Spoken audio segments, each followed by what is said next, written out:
салом бинандагони арҷманд. имрӯз ҷумъа 7 ноябр аст. шумо барномаи хабарию таҳлили ахбори озодиро мебинед ки дар 15 дақиқа муҳимтарин хабарҳои Тоҷикистон ва ҷаҳонро тақдими шумо мекунад.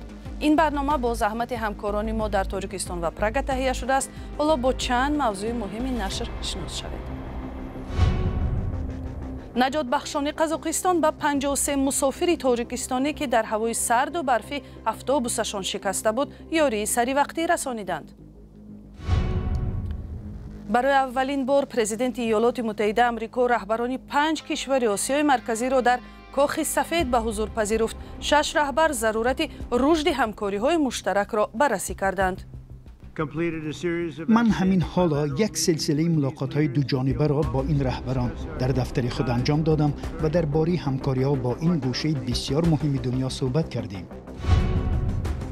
ساکنان ناحیه رودکی از آن ناراحتند که در جای حولی و باغ و تاگزارهای آنها اکنون بلندآشیانه‌ها بنیاد می‌شوند. دو درخت لیمون داشتیم تا 300 کیلو و لیمون گرفتیم. و برنامه رو با خبر نجات ده‌ها شهروند تاجیکستان در هوای سرد در قزاقستان شروع میکنیم. وزارت حالت‌های اضطراری این کشور امروز گفت با مسافران یک اتوبوس با شهروندان تاجیکستان که در حدود ولایت اقماله ویران شده است، یاری سریوقتی رسانیدند. اتوبوس با 53 مسافر از جمله 8 کودک که همه شهروندان تاجیکستان میباشند در حدود دهه ژیبک ژالی از کار ماند.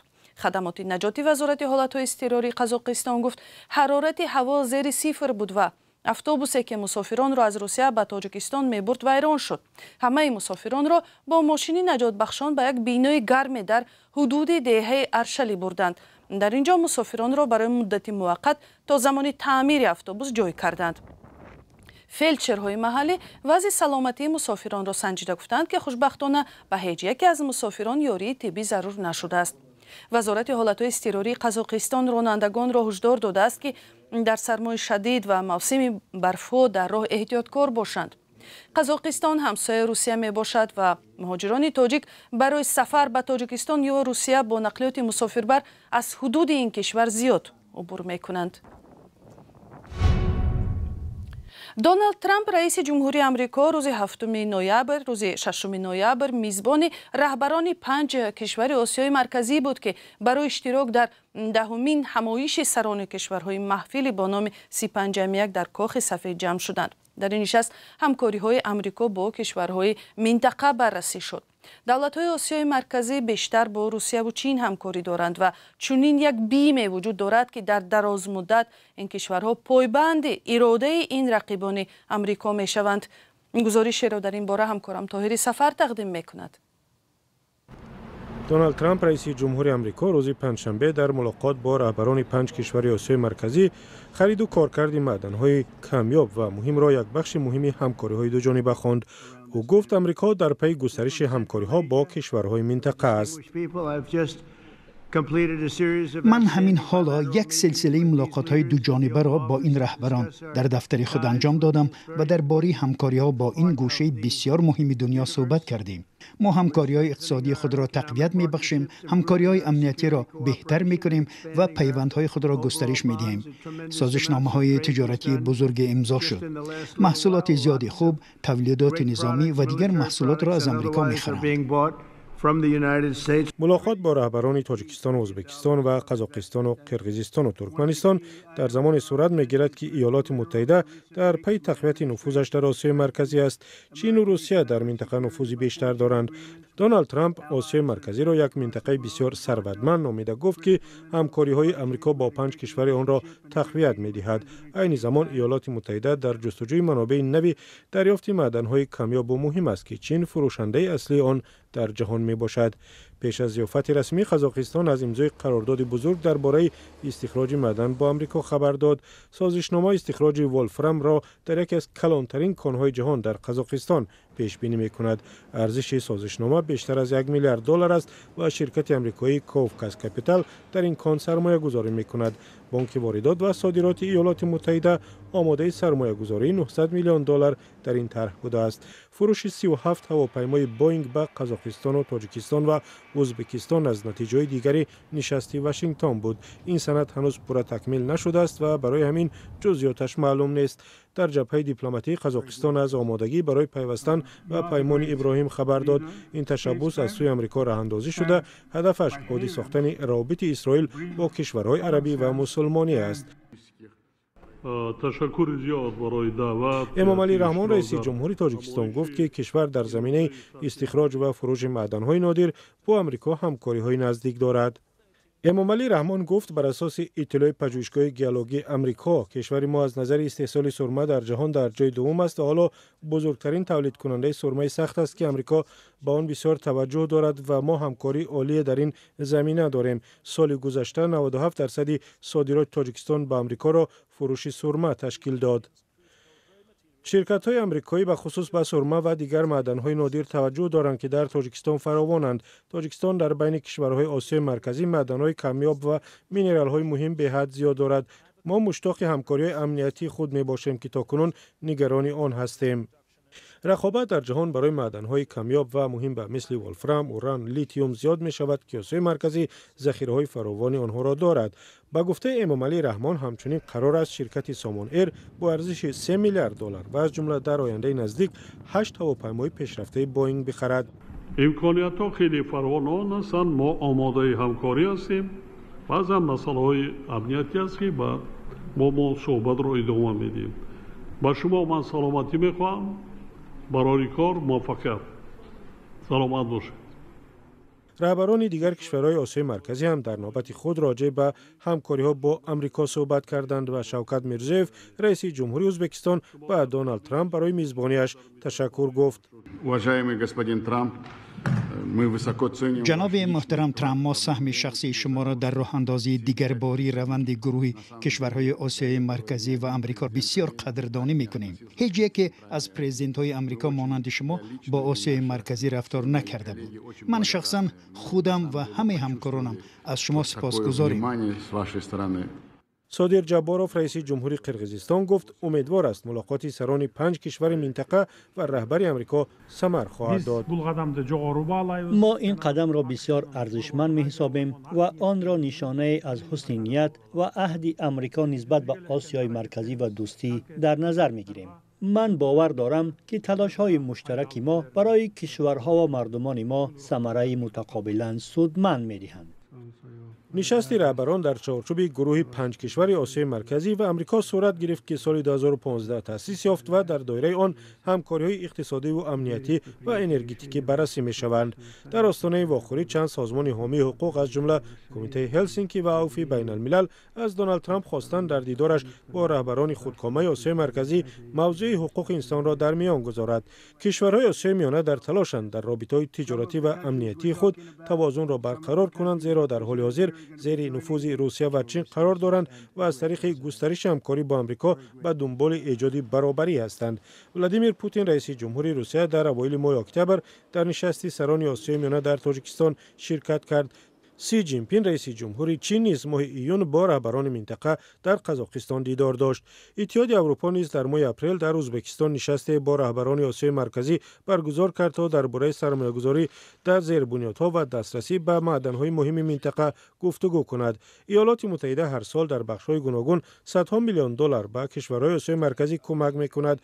با وجود این واشنگتن در گزارش سالانه‌اش کشورهای آسیای مرکزی را برای پایمال کردن حقوق انسان و محدودیت‌های آزادی سخن و آزادی دین تنقید می‌کند. سلام، اگر خط و خبر می‌خواهید ما داریم. نوید بامدادی، سرخط خبرها، اخبار تاجیکستان و جهان، گزارش‌ها و تحلیل‌ها. چی می‌گذرد و چرا؟ دانستن فهمیدن است. ضمیمه یا اپ ما را بگیرید. در اطراف پایتخت تاجیکستان شهر دوشنبه شرکت‌های ساختمانی فعالانه و تا جای آسیمه سرانه از پی بنیاد بلندآشیانه‌ها هستند. ناحیه رودکی یکی از چنین منطقه‌ها است که اهالی زیاد دارد و هم مورد توجه زیادی ساختمانچیان میباشد. ولی ظاهراً نقشه‌های آنها نه همیشه با خواهش‌های ساکنان محلی موافقت می‌کنند.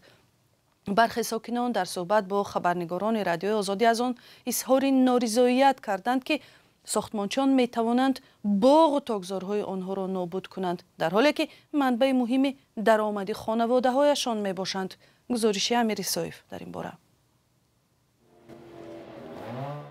محله توردی و ناحیه رودکی این درختان و گلها در تیرماه زیاد خزان نشده‌اند ولی یک باره نیست کرده می شوند زیرا در جای آنها بنیاد بلندآشیانه در نظر است. برخی ساکنان از حساب حاصل زمین‌هایشان در این محله زندگی خود را پیش می‌برند. حالا غرق اندیشه‌اند که منبع درآمد و شغلشان از دست می‌رود. دیگه جای یگان ناکاران زمین‌ها مثال آشیانه کنن خیلی بکیان و دیگه گپ.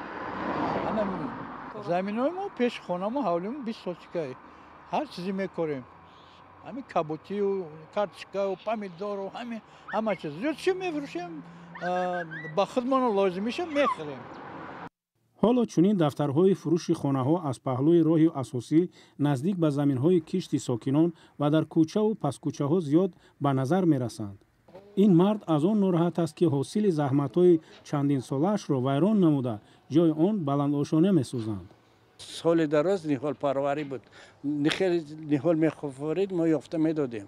همینجا در گل پروری هم نهال ده اساسا نهال درآمد چیز بعد زمستان این وقتی زیلن گشنیج اکروب اسمالا هم خیلی چیزا رو تور میکردن پیاز زمستانش قطعی بازار اینجا اپتم داده گپرازی سودا میکردیم. او هر وقت که از نزد ساختمان میگذرد میوه‌های پرورده‌اش به یادش میآید. مبلغ هم نه فیزیکی نقض بدیم زراعت حال نشون میتیم کیویره همه ما بنان چیزا داشتیم حواس همه چیزا کو میکرده دو درخت لیمون داشتیم تا 300 کیلو لیمون گرفتم. میگوید آنها را با قرار دادگاه مجبور از منزل‌هایشان خزاندند. مقامات و شرکت‌های ساختمانی موضوع را رسما شرح ندادند. نماینده یک شرکت ساختمانی گفت با صاحب ملکان پیشنهاد کرده است که سر مساحت خانه یا زمین نزد اولیه‌شان به آنها پول می‌دهند تا مکان ساختمان را خالی کنند. در کمیته زمین ناحیه رودکی در صحبت بدون ثبت گفتند جای ساختمان‌های نو به گروه زمین‌های اهالینشین داخل می‌شود که قانون منع نکرده است. بنیاد بلندآشیانه‌ها نه تنها در محله‌های رودکی بلکه در دیگر نواحی نیز دیده می‌شود. این در حالی است که یکی از تامین کنندگان میوه و محصولات کشاورزی دوشنبه همین نواحی اطراف می باشند. اقتصاددان شناخته حاجی محمد عمرов میگوید بهتر است زمین‌های ناکارم یا ناآباد برای بنیاد بلندآشیانه انتخاب می شدند. من فکر می‌کنم که خیلی خوب می‌شد اگر همین تپان برای رشد شهرها استفاده برده می‌شد. من به عنوان مثلا شهر استانبول در بالای تپان ساخته شده است. از یک تپه به دیگر تپه می‌برید. اگر به اینا دست نمی‌رساند در بالای تپه می‌ساختند اونا که تپه خیلی نزدیک هستند به شهرک خوبتر می‌شد زمینای عضو دست نمی‌رساندند. بحث‌های پیچیده منزل که در اکثر حالات هم ساکنان و هم صاحبکاران خود را حق می‌حسابند در دوشنبه و اطراف آن و مناطق دیگر کشور نیز جریان دارد. صاحب ملکان بیشتر از جبران ناکفایت نگرانی می‌کنند. ولی این بار از احتمال از دست دادن جای کار و منبع درآمدشان نیز صدا بلند کردند و می‌خواهند که حالا در شبانه روز تا 13-14 ساعت برق ندارند در بلندآشانه‌ها چگونه زندگی می‌کنند. مقامات خوشبین است که در سال 2027 این مشکل حل می‌شود هرچند برخی ساکنان بر این شبهه دارند. و امروز شام در شهر ریاض عربستان سعودی مراسم افتتاح بازی‌های ششم همبستگی اسلامی برپا می‌شود که در آن هیئت ورزشی تاجیکستان نیز اشتراک می‌کند. قرار است در مراسم افتتاح بازی‌ها امام علی نورعلی برنده مدال نقره قهرمانی جودوی جهان میان بزرگسالان و مدینه قربانزاده قهرمانی جودوی آسیا میان دختران پرچم برداران هیئت ورزشی تاجیکستان باشند. و بینندگان ارجمند برنامه اخبار آزادی در همین جا به پایان میرسد. تشکر که با ما بودید. برای خبر و گزارش‌های بیشتر لطفاً سر بزنید به سامانه azadi.org. اگر خود شما شاهدی کدام حادثه مهم و جالب بودید میتوانید با ما در میان گذارید، زنگ زنید و نوار ویدیویی فرستید. با سپاس و خدا نگهبان.